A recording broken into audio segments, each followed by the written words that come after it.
ଥରେ ମୁଁ ଆସୁଥିଲି ଇଏ ପିଲାମାନଙ୍କୁ ନେଇକି ଅମାବାସ୍ୟାକୁ ଦୀପାବଳି ଅମାବାସ୍ୟାକୁ ଆଜ୍ଞା ଆସୁଥାଏ ମୋ ସ୍ୱାମୀ ଦି ପୁଅ ଝିଅ ସମସ୍ତଙ୍କୁ ଧରିକି ଆସୁଥାଏ।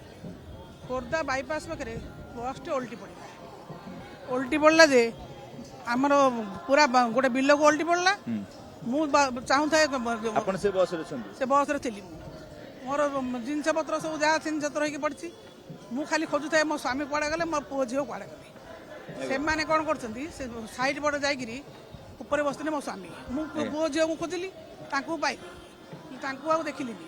କୁଆଡ଼େ ଗଲେ କହିକି ଖୋଜିଲା ବେଳକୁ ସେ ବସିଛନ୍ତି ଉପରେ। କହିଲେ ମୁଁ ଏଇଠି ଅଛି, ତୁ କିଛି ବ୍ୟସ୍ତ ହ ନା, ଠାକୁର ମୋତେ ଆଣିକି ଭଲ ଜାଗା ରଖିଛନ୍ତି। ସେଇଠୁ ମୋର ହାତ ଦୁଇ ପଟାକ ଫୁଲି ଯାଇଥିଲା, ଚୁଡ଼ି ହେଇଗଲା, ଭାଙ୍ଗି ଯାଇଥିଲା। ପିଲାମାନଙ୍କର ଟିକେ ଟିକେ ମୁଣ୍ଡରେ ମାଡ଼ ହେଇଥିଲା। ତାପରେ ମୋ ପିଲାମାନଙ୍କୁ ତାଙ୍କୁ ଧରିକି ଆଉ ଥରେ ଗୋଟେ ଗାଡ଼ିରେ ବସେଇ ଦେଲେ। ମୁଁ ଆସିଲି ପୁରୀ। ଜଗନ୍ନାଥ ଦର୍ଶନ କରିବାକୁ ଆସିଥିଲେ? ଜଗନ୍ନାଥଙ୍କୁ ଦର୍ଶନ କଲି। ଆଉ ପ୍ରତିବର୍ଷ ମଳ ମାସରେ ଆଇବେ। 2015ରେ ଆସିଲି, 2018ରେ ଆସିଲି, 18ରେ ବି ଗୋଟେ ଅନୁଭୂତି ଦେଇଥିଲି। ତାପରେ 21ରେ ଆସିଲି, 24ରେ ଆଲି, ଏ ବର୍ଷ ବି ଆସିଛି। ଯାଉ ବହୁତ ବଢିଆ କଥା, ବହୁତ ବଢିଆ କଥା ଯେ ଜଗନ୍ନାଥଙ୍କର ଡୋର ଲାଗିଛି ଏବଂ ଜଗନ୍ନାଥ ଆପଣ ସାଙ୍ଗେ ସାଙ୍ଗରେ ଅଛନ୍ତି। ଆସିବି। ଜଗନ୍ନାଥ